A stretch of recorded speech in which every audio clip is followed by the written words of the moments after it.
Hello everyone, कैसे हैं आप लोग।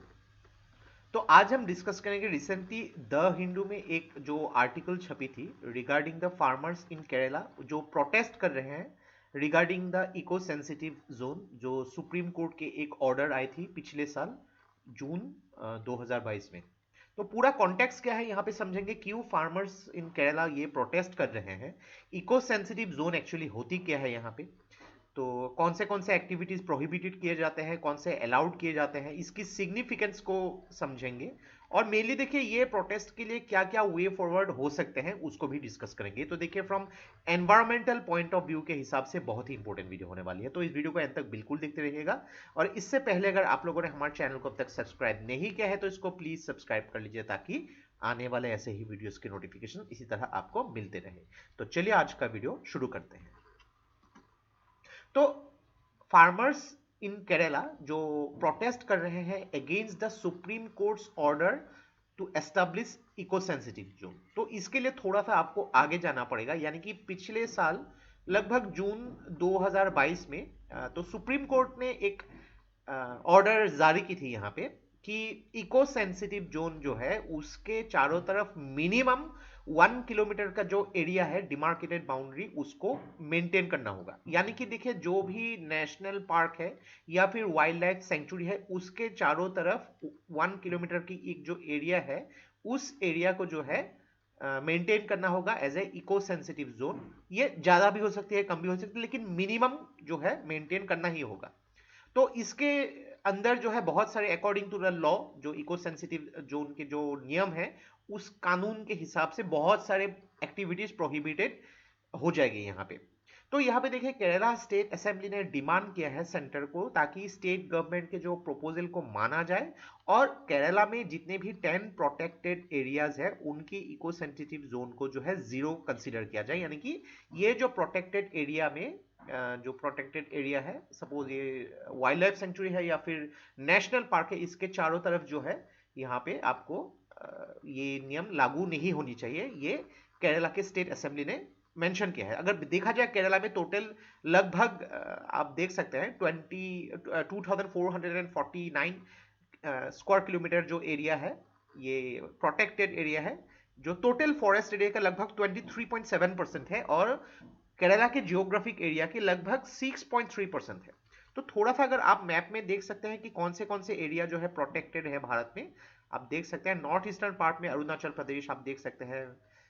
मेघालय, म्यांमार, सॉरी म्यांमार बोल रहा हूँ यहाँ पे, मणिपुर, मिजोरम, त्रिपुरा, सिक्किम, आसाम में भी बहुत सारी जगह मिल जाएगी आपको, उत्तराखंड, हिमाचल प्रदेश, जम्मू एंड कश्मीर के काफ़ी सारे, जो Madhya Pradesh, Chhattisgarh, then Orissa,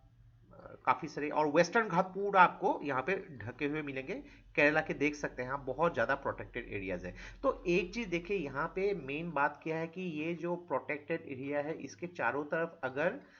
eco sensitive zone के टैग लगा दिया जाए तो यहाँ पे जो भी फार्मर्स है वो पहले खेती करते थे वो खेती नहीं कर पाएंगे। तो उनकी जो लैंड है सदियों से उन लोग काम करते हुए आ रहे हैं वहाँ पे, उनकी जो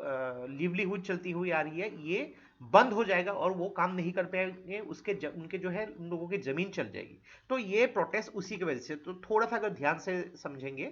कि फार्मर्स जो केरला में वो काफी चिंतित है कि उनको लग रहा है कि उनकी जमीन जो है चली जाएगी यहाँ पे, तो इसीलिए एंटी इको सेंसिटिव जोन की डेमोन्स्ट्रेशन किया जा रहा है। और इनमें जो है वहां पे कैथोलिक चर्च, ओपोजिशन पार्टी और स्टेट एडमिनिस्ट्रेशन का भी सपोर्ट उनको मिला हुआ है। तो यहाँ पे देखें कि जो केरला में अगर बात करेंगे बाकी स्टेट जो है उन लोग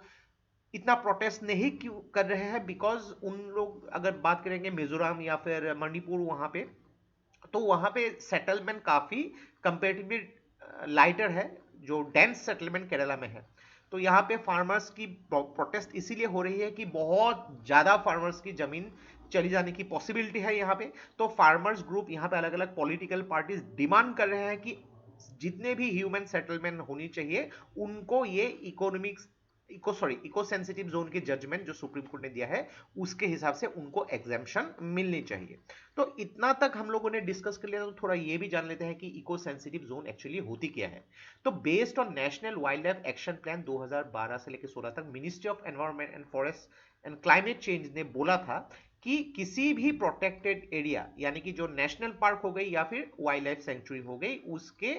10 किलोमीटर की जो बाहर की एरिया है उनको जो है इको फ्रेजाइल जोन या फिर इको सेंसिटिव जोन घोषित करनी चाहिए। यानी कि मान लीजिए कि ये जो नेशनल पार्क हो गई या फिर वाइल्ड लाइफ सेंचुरी हो गई, इसके 10 किलोमीटर की जो एरिया है इनको इको सेंसिटिव जोन घोषित करनी चाहिए based on environmental protection act of 1986। तो देखिए ये 10 किलोमीटर की जो ये रूल बना दिया गया है, इसको वेरी भी किया जा सकता है, यानी कि इसको कम भी किया जा सकता है, यानी कि 4 से लेके 5 किलोमीटर भी किया जा सकता है या फिर एक्सटेंड भी किया जा सकता है। लेकिन सुप्रीम कोर्ट ने बोला है कि मिनिमम 1 किलोमीटर तो होनी ही चाहिए। तो इसी को लेके यहाँ पे बात हो रही है। लेकिन देखिए यहाँ पे कभी कभी किसी सिचुएशन में यूनियन गवर्नमेंट को अगर जरूरत पड़े फ्रॉम द नेशनल इंटरेस्ट किसी एरिया को 10 किलोमीटर से भी ज्यादा एरिया को जो है स्पेशल इकोनॉमिक जोन घोषित करना पड़ सकता है, अगर उस जगह पे कोई सेंसिटिव कॉरिडोर हो, यानी कि एनिमल कॉरिडोर हो, वहां से हाथी हो गए या फिर टाइगर हो गए, वो एक कॉरिडोर से अगर दूसरे कॉरिडोर में जा रहे हैं, बहुत ही आसपास एक दूसरा भी प्रोटेक्टेड एरिया आ रहा है, तो यहाँ पे वहां जो है उसको बियॉन्ड 10 किलोमीटर भी इको सेंसिटिव जोन घोषित किया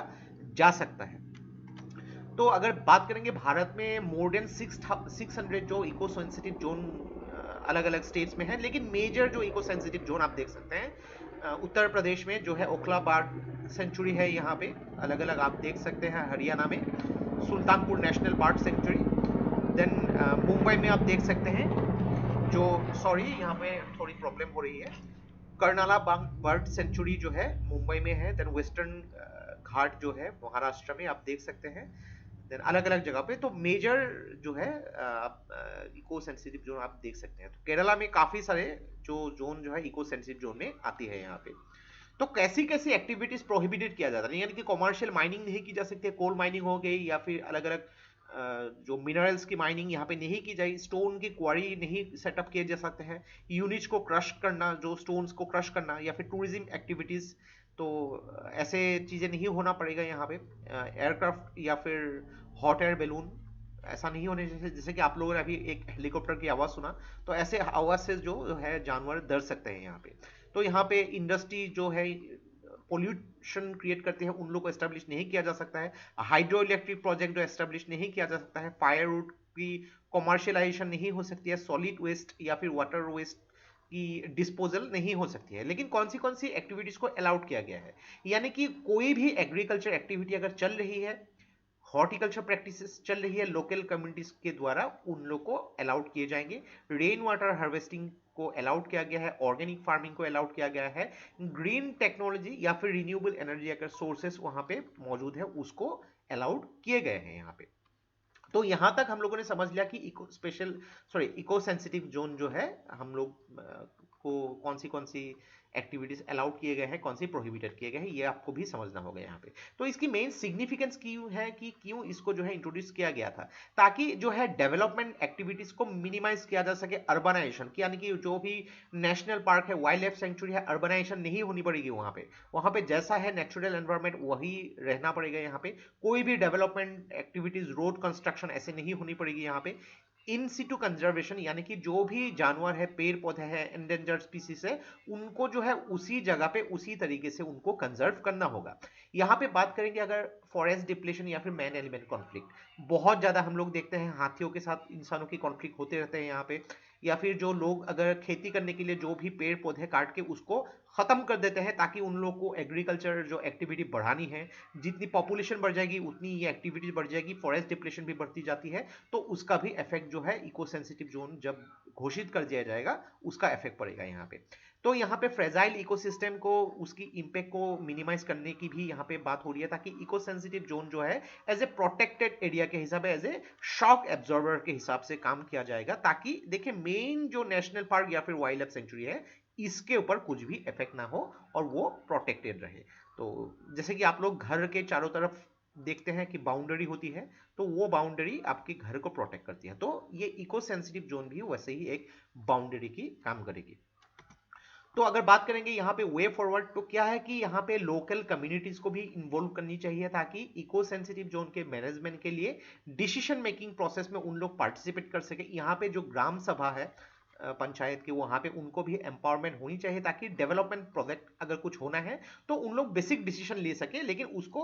इम्प्लीमेंट किया जाए या ना जाए, तो वो ध्यान से देखना पड़ेगा यहाँ पे। तो जो भी लोग हैं यहाँ पे सदियों से रहते हुए आ रहे हो, तो उनके लिए ऑल्टरनेट लिवलीहुड अपॉर्चुनिटीज होनी चाहिए, ताकि जो भी उन लोग को रिसोर्सेज से, मान लीजिए कि कोई आदमी जो है, किसी भी फैमिली हॉर्टिकल्चर करके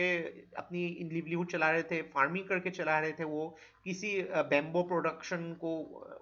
से लेके वो एज आर्टिसन के हिसाब से चल रहे थे, तो उनके लिए अगर ऐसे सिचुएशन, स्ट्रिक्ट सिचुएशन आ भी गए, तो ऑल्टरनेट लिवलीहुड अपॉर्चुनिटी होनी चाहिए। तो उनके लिए ट्रेनिंग प्रोग्राम्स या फिर फाइनेंशियल सपोर्ट होनी चाहिए, ताकि alternate livelihood opportunity just like eco tourism, horticulture या फिर सस्टेनेबल एग्रीकल्चर, इनको जो है वो समझ सके और उनको इंप्लीमेंट किया जा सके। तो ये था हम लोग का complete analysis regarding the creation of eco sensitive zone, जो सुप्रीम कोर्ट के ऑर्डर के हिसाब से केरला में जो फार्मर्स जो है ये प्रोटेस्ट कर रहे हैं। तो आने वाले टाइम में देखना पड़ेगा यहाँ पे कि कैसे काम हो रही है यहाँ पे। तो आशा करते हैं इस वीडियो से आपको बहुत कुछ चीजें सीखने को मिला होगा, और ये वीडियो अगर आप लोग को अच्छा लगे, इसको प्लीज लाइक कीजिए, इसको सब्सक्राइब कीजिए, इसको शेयर कर दीजिए। तो आज के लिए बस इतना ही। देखते रहिए Study Rise, take care, thank you and जय हिंद।